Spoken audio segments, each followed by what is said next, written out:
5ই ফেব্রুয়ারি ইতিহাস পরীক্ষা দিতে যাওয়ার আগে তোমাদের কাছে একটি অনুরোধ রইল যে যারা যারা মাধ্যমিক দিচ্ছ তাদের কিন্তু এই ভিডিওটা খুবই গুরুত্বপূর্ণ।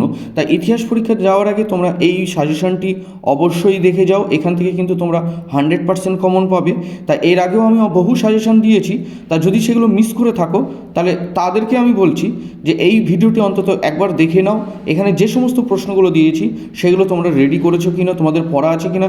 যদি না থাকে তাহলে তাড়াতাড়ি নতুন করে সেগুলো পড়ে মুখস্থ করে রেডি করে রাখো, কেননা এখান থেকে কিন্তু তোমরা 100% কমন পাবে। যেমনটি আমি বলেছিলাম করমণ্ডল আসবে, চন্দ্রযান-3 সবাই পড়ছে, তা সেরকম করমণ্ডলটাই এসেছে। দেখে নাও যে সমস্ত প্রশ্ন আমি তোমাদের বলে দিয়েছি। 2024-এ যে সমস্ত ছাত্রছাত্রী মাধ্যমিক পরীক্ষা দিচ্ছ তাদের জন্য আজকের এই ভিডিওটি খুবই গুরুত্বপূর্ণ, কেননা তোমাদের নেক্সট পরীক্ষা কিন্তু ইতিহাস। তা ইতিহাসে কিন্তু প্রচুর পড়তে হয়।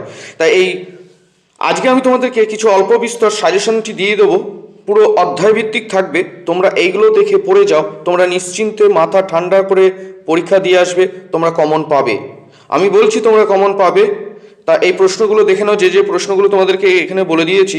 অধ্যায়ভিত্তিক প্রশ্ন মান 2-এর প্রথম অধ্যায় থেকে যে প্রশ্নগুলো পড়বে, নতুন সামাজিক ইতিহাস বলতে কী বোঝো? 2 নম্বর প্রশ্ন, ব্রিটিশ সরকার সোমপ্রকাশ পত্রিকা বন্ধ করে কেন? 3 নম্বর প্রশ্ন, নারীর ইতিহাস গুরুত্ব কেন? 4 নম্বর, নিম্নবর্গের ইতিহাস কাকে বলে? 5 নম্বর, ফটোগ্রাফির ইতিহাস, খেলার ইতিহাস, পরিবেশের ইতিহাস, স্থানীয় ইতিহাস, নারীর ইতিহাস। এই কটার মধ্যে থেকে যে কোনো একটা আসবে। দ্বিতীয় অধ্যায় থেকে যেগুলো পড়বে, 1 নম্বর প্রশ্ন, প্রত্যেকটা কিন্তু মান 2, নববঙ্গ গোষ্ঠী কাদের বলা হয়? 2 নম্বর প্রশ্ন, ব্রাহ্মণ সমাজের 2টি সংস্কার লেখো। 3 নম্বর প্রশ্ন, নারী শিক্ষায় রাধাকান্ত দেবের ভূমিকা কী? 4 নম্বর প্রশ্ন, শিক্ষা বিস্তারে প্রাচ্য পাশ্চাত্য বিতর্ক কী? কে কীভাবে উদ্দেশ্য ফোর্ট উইলিয়াম কলেজ প্রতিষ্ঠা করেন? 6 নম্বর প্রশ্ন, উডের প্রতিবেদন কী? 2টি সুপারিশ লেখো। 7 নম্বর প্রশ্ন, David Hare school book society প্রতিষ্ঠা করেন কেন? 8 নম্বর প্রশ্ন, মধুসূদন গুপ্ত বিখ্যাত কেন? তাহলে এই প্রশ্নগুলো কিন্তু দ্বিতীয় অধ্যায় থেকে পড়তে হবে মান 2-এর জন্য। যদি কমন পেতে চাও তাহলে কিন্তু অবশ্যই এই প্রশ্নগুলো তোমরা দেখে যাও শেষ মুহূর্তের জন্য, এরপরে কিন্তু আর সময় পাবে না। 9 নম্বর প্রশ্ন, 3 আইন কি? তৃতীয় অধ্যায় থেকে যে প্রশ্নগুলো পড়তে হবে, বিপ্লব বলতে কী বোঝো? মুন্ডা বিদ্রোহের লক্ষ্য কী? খুদকাঠি প্রথা কী? নীল কমিশন কী উদ্দেশ্যে গঠিত হয়? কেনারাম বেচারাম কী? তিতুমির স্মরণীয় কেন? চতুর্থ অধ্যায় থেকে যে প্রশ্নগুলো পড়তে হবে, মহাবিদ্রোহের ব্যর্থতার 2টি কারণ লেখো। ইলবার্ট বিল কী? দেশীয় ভাষা সংবাদপত্র আইন কী? হিন্দু মেলা কেন প্রতিষ্ঠিত হয়?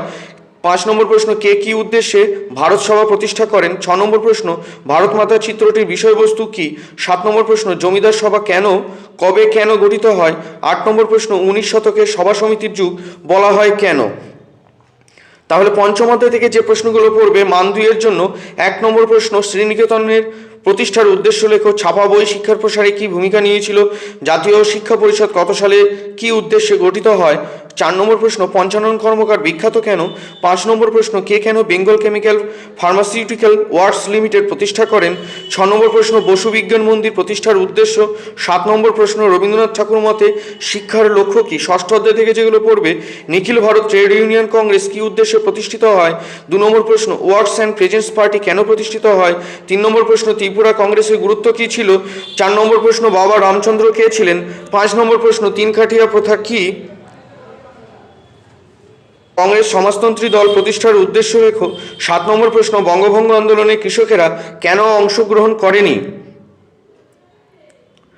তারপরে দেখে নাও সপ্তম অধ্যায় থেকে যেগুলো পড়তে হবে। 2 নম্বর প্রশ্ন, অলিন্দ যুদ্ধ কি? 3 নম্বর প্রশ্ন, মাতঙ্গিনী হাজরা স্মরণীয় কেন? 4 নম্বর প্রশ্ন, কার্লাইল সার্কুলার কি? 5 নম্বর প্রশ্ন, প্রীতিলতা ওয়াদ্দেদার বিখ্যাত কেন? 6 নম্বর প্রশ্ন, অ্যান্টি সার্কুলার সোসাইটি কি? 7 নম্বর প্রশ্ন, বাংলায় নমশূদ্র আন্দোলন কেন শুরু হয়েছিল? অষ্টম অধ্যায় থেকে যে প্রশ্নগুলো পট্ট শ্রীরামালু, এটা বানানটা ভুল হয়েছে, পট্টবী সীতারামার ও কে ছিলেন? তারপর আজাদ কাশ্মীর কি? 3 নম্বর প্রশ্ন, দেশভাগের পর পুনর্বাসনের যুগ বলতে কী বোঝো? 4 নম্বর প্রশ্ন, স্মৃতি কভাগে কীভাবে উদ্বাস্তু সমস্যার ইতিহাস রচনার উপাদান হিসেবে ব্যবহার করা যায়? 5 নম্বর প্রশ্ন, 1950 সালে কেন নেহেরু লিয়াকত চুক্তি স্বাক্ষরিত হয়েছিল? তাহলে এই টোটাল প্রশ্নগুলো মান 2 এর জন্য তোমাদের জন্য থাকলো। এইবার দেখে নাও মান 4-এর প্রশ্ন। মান 4-এর যে প্রশ্নগুলো পড়তে হবে, তোমরা কিন্তু এখান থেকে ভিডিওটিকেও স্কিপ করবে না, ভিডিওটি পুরোপুরি দেখো, তবে কিন্তু প্রশ্নগুলো বুঝতে পারবে। ইংলিশ পরীক্ষায় কিন্তু আমি বলে দিয়েছিলাম সবাই চন্দ্রযান 3 পড়ছে, করমণ্ডল আসবে, তো করমণ্ডল এসেছে, ঠিক আছে, আমি বলে দিয়েছিলাম করমণ্ডল আসবে। তাই এখান থেকে দেখে নাও 4 নম্বরের জন্য যে প্রশ্নগুলো পড়তে হবে, প্রথম অধ্যায় থেকে আধুনিক ইতিহাসের উপাদান রূপে 70 বছর জীবন স্মৃতি, জীবনে ঝরা পাতার গুরুত্ব লেখো, অথবা দিয়ে আধুনিক ইতিহাসের উপাদান হিসেবে বিপিনচন্দ্র পালের আত্মজীবনী 70 বছর গুরুত্বপূর্ণ কেন? 2 নম্বর প্রশ্ন, আধুনিক ভারতের ইতিহাস চর্চায় সরকারি নথিপত্রের ভূমিকা। 3 নম্বর প্রশ্ন, ইতিহাসের উপাদান রূপে আত্মজীবনী ও স্মৃতিকথা গুরুত্ব লেখো। 4 নম্বর প্রশ্ন, ইতিহাসের তথ্য সংগ্রহে ইন্টারনেটের সুবিধা অসুবিধা লেখো। 5 নম্বর প্রশ্ন, টিকা লেখো নারীর ইতিহাস চর্চা অথবা নারী ইতিহাস চর্চার গুরুত্ব কী? 6 নম্বর প্রশ্ন, টিকা লেখো সোমপ্রকাশ পত্রিকা অথবা ইতিহাসের উপাদান হিসেবে সোমপ্রকাশ পত্রিকার গুরুত্বপূর্ণ কেন? দ্বিতীয় অধ্যায় থেকে যে প্রশ্নগুলো পড়বে, নারী শিক্ষা প্রসারে ঈশ্বরচন্দ্র বিদ্যাসাগরের অবদান, অথবা দিয়ে ঊনবিংশ শতাব্দীর সমাজ সংস্কার ও শিক্ষা বিস্তারে বিদ্যাসাগরের অবদান আলোচনা করো। 2 নম্বর প্রশ্ন, বাংলা নারী মুক্তি আন্দোলনে বামাবোধিনী পত্রিকার গুরুত্ব। 3 নম্বর, হুতুম প্যাঁচার নকশা। 4 নম্বর, আধুনিক ইতিহাস বিদ্যা চর্চায় কলকাতা মেডিকেল কলেজের ভূমিকা। 5 নম্বর, উডের ডেসপ্যাচ বা উডের নির্দেশনামা। 6 নম্বর প্রশ্ন, স্বামী বিবেকানন্দের ধর্ম সংস্কার আদর্শ ব্যাখ্যা করো অথবা স্বামীজির নববেদান্ত ব্যাখ্যা করো। 7 নম্বর প্রশ্ন, শ্রীরামকৃষ্ণ পরমহংসদেবের সর্বধর্ম সমন্বয়ের আদর্শ ব্যাখ্যা করো। ভারতে পাশ্চাত্য শিক্ষা বিস্তারে ড্রিঙ্ক ওয়াটার বিটনের বা বেথুনের ভূমিকা কী ছিল? 9 নম্বর প্রশ্ন, ব্রাহ্ম আন্দোলনে কেশবচন্দ্র সেনের ভূমিকা লেখো। তৃতীয় অধ্যায় থেকে যে প্রশ্নগুলো পড়তে হবে, 1855 সালে সাঁওতাল বিদ্রোহ করেছিল কেন? 2 নম্বর প্রশ্ন, নীল বিদ্রোহের প্রতি শিক্ষিত মধ্যবিত্ত সমাজের মনোভাব কেমন ছিল? 3 নম্বর প্রশ্ন, ঔপনিবেশিকরণ আইন কি? ব্রিটিশ সরকার কি উদ্দেশ্যে এ আইন প্রণয়ন করেছিল? 4 নম্বর প্রশ্ন, টিকা লেখো কোল বিদ্রোহ। চতুর্থ অধ্যায় থেকে যে প্রশ্নগুলো পড়তে হবে, আনন্দমঠ উপন্যাসের মধ্য দিয়ে কীভাবে জাতীয়তাবাদ প্রকাশিত হয়? ভারতের জাতীয়তাবাদী চেতনা বিস্তারে আনন্দমঠ উপন্যাসের ভূমিকা কী ছিল? 3টে স্টার আছে, ভালো করে পড়বে। 2 নম্বর প্রশ্ন, ভারত সভা কবে কী উদ্দেশ্যে প্রতিষ্ঠিত হয়? স্টার আছে। গগনেন্দ্রনাথ ঠাকুরের ব্যঙ্গচিত্র কীভাবে ঔপনিবেশিক সমাজের সমালোচনা করেন? স্টার চিহ্ন রয়েছে। 4 নম্বর প্রশ্ন, মহারানী ঘোষণাপত্র টিকা লেখো। স্টার রয়েছে।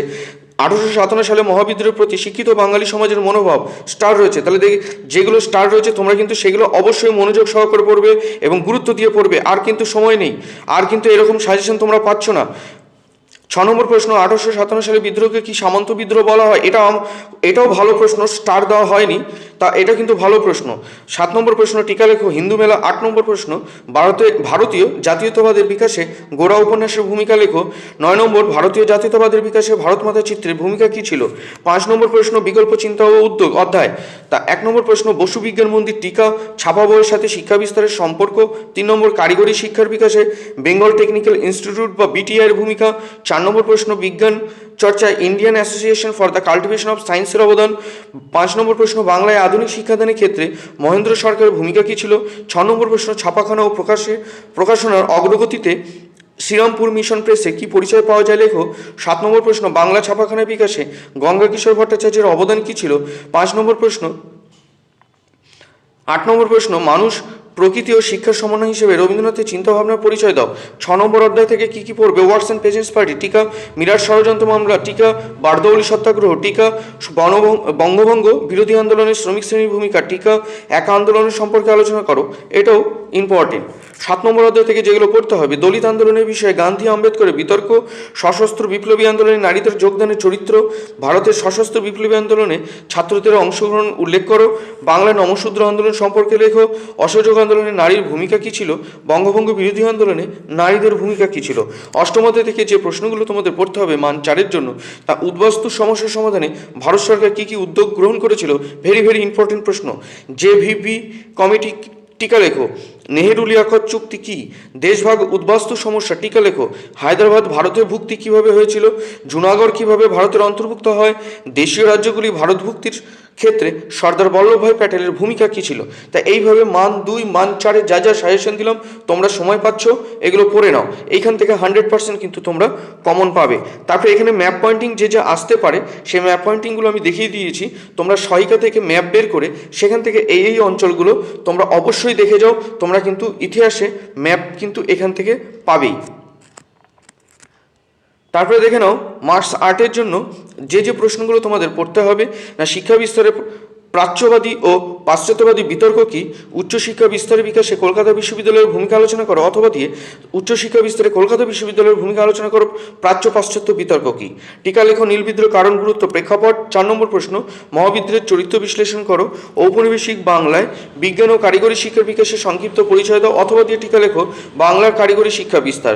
6 নম্বর প্রশ্ন ভারত ছাড়ো আন্দোলনের শ্রমিক শ্রেণীর ভূমিকা, ওয়ার্কস অ্যান্ড পেজেন্টস পার্টি সম্পর্কে একটি টিকা লেখো। 7 নম্বর প্রশ্ন সশস্ত্র বিপ্লবী আন্দোলনে নারীদের ভূমিকা।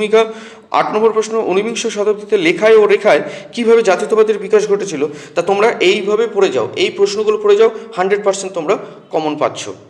তা তোমাদের কিন্তু একটা কথা তোমাদের বলে রাখি যে ইতিহাসের বিভিন্ন অধ্যায় ভিত্তিক কিছু গুরুত্বপূর্ণ প্রশ্ন আমি সাজেশন তোমাদের কাছে দিলাম।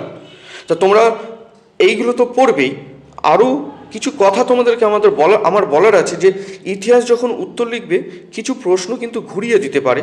সেক্ষেত্রে তোমাদের অনেক আনকমন বলে মনে হবে অনেক প্রশ্ন যেগুলো পড়িনি, কিন্তু প্রশ্নটা যদি ভালো করে দেখো তাহলে জানবে যে তোমাদের জানা রয়েছে সেই প্রশ্নই কিন্তু এখানে দিয়েছে, ঘুরিয়ে দিয়েছে। তাই কোনো প্রশ্ন কিন্তু তোমরা ছেড়ে আসবে না, যতটুক জানো সেই বিষয় সম্পর্কিত সেগুলো নিজের ভাষায় লিখে দেবে, পয়েন্ট করে লিখবে, যে জায়গায় হেডলাইন আন্ডারলাইন করা যাবে সেগুলো দেবে। বড় প্রশ্ন লেখার সময় সালগুলো মনে রেখো, সেগুলো দেবে। খ্রিস্টাব্দ তারিখ মনে রাখার সহজ একটা পিডিএফ কিন্তু আমি শর্ট ভিডিওতে দিয়েছি, তোমরা যদি না দেখে থাকো তাহলে ওটা তাড়াতাড়ি দেখে নাও, সেইভাবে কিন্তু তোমরা সালগুলো মনে রাখতে পারবে। তাহলে তোমরা যদি ইতিহাসটি যদি এইভাবে পড়ে যাও, আমি নিশ্চিত যে তোমরা কিন্তু অ্যাবাউট 90% মার্কস কিন্তু ইজিলি মাধ্যমিকে তুলতে পারবে। এই প্রশ্নগুলো তোমরা বাড়িতে ভালো করে যে সময়টা পাচ্ছ কাজে লাগাও, কাজে লাগিয়ে এই প্রশ্নগুলো পড়ো, তাহলে তোমরা কিন্তু ইতিহাস থেকে যে ভয় ভীতি সেটি কেটে যাবে।